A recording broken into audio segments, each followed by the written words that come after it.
that he's sniffing or has spotted. It wouldn't surprise me if Tundi's about. I know Tundi has been in this area many, many times. And in fact, we are very close to where Tundi and Shongile had that massive fight, which was the last time we saw Shongile, actually. So we're not far from there at all.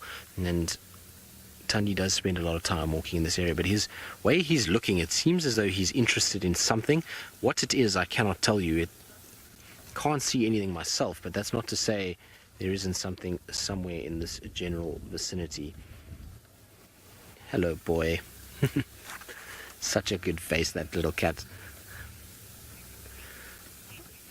Petru, difficult to say. It's so random for all leopards. You know, we don't see a pattern generated by every single one that does it the same.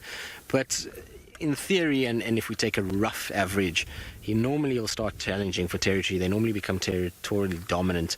Between sort of 4 and 6 is when they start normally taking over. Some leopards show displays of dominance much earlier. The leopards that I was talking about earlier, two-tones and white dam male. White dam male was 2.5, I think, when he mated with his first female, which is around the age that Hosana is now.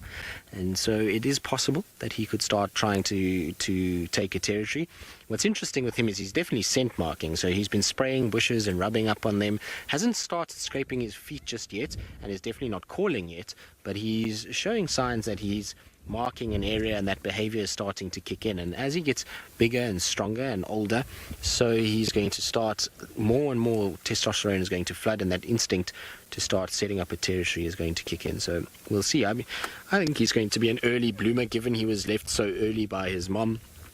He's going to definitely have to try and become dominant a little earlier than maybe some of the other leopards that tend to stay with their moms for long periods of time.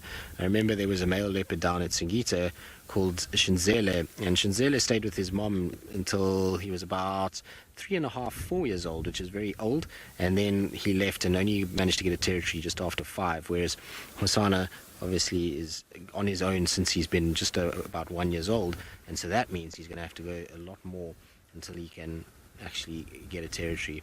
But you can see he's right by the vehicle. It's got absolutely no shyness when it comes to vehicles and being around them. He's definitely kind of slinking about as though he's spotted something.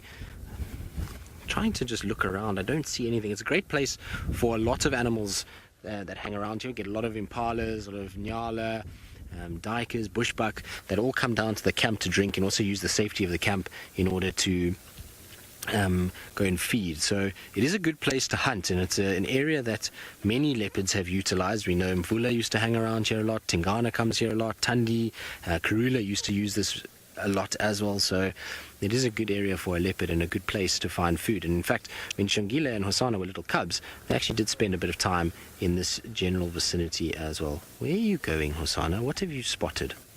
I wonder if he's not spotted a little Franklin somewhere in this bush, because he's looking right into the bush, very close by. He's also watching the tracker a little bit, just to see what they're doing. Too curious, this cat. I don't want to move, though, because I'm sure he's watching something. Could also be just the grass rustling all over the place is catching attention, and he's a little unsure of everything. It's almost as if he's glancing to the car to say, are you watching? Because I'm going to give you a show now. So make sure you're watching, because I'm going to pounce soon.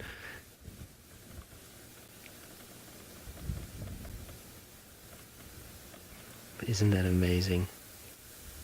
He really is a relaxed individual.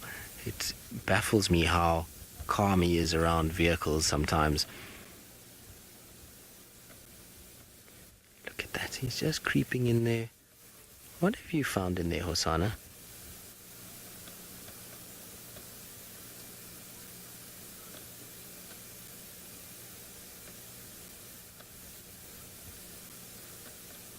Nope, decided that there's nothing to pounce on there. Off we go again.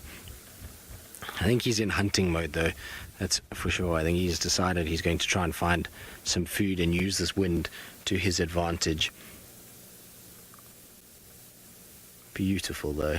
A little bit of that side light that's coming through, just kind of highlighting his profile. Very pretty.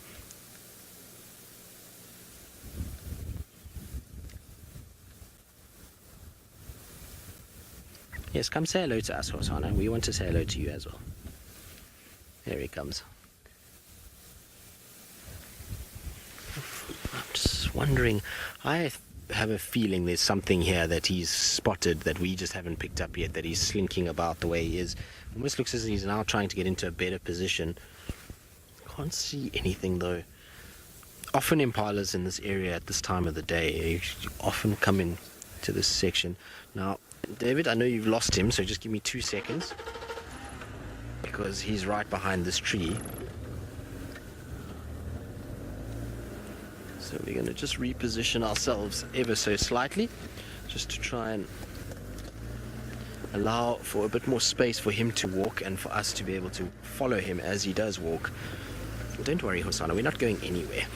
Kind of gives you this forlorn look when you leave him. He kind of just looks at you with these big puppy eyes and just kind of stares at you and says, where are you going? You're not allowed to go. Now, Wendy is doing its normal stalling technique. There we go. So, there he is. Isn't that beautiful? Right, well, while we see what Hosana is up to and who he's actually stalking or looking around for, let's send you back up to the Masai Mara and to Mr. Scotty Dyson, who I'm not sure we've actually seen in the last few days.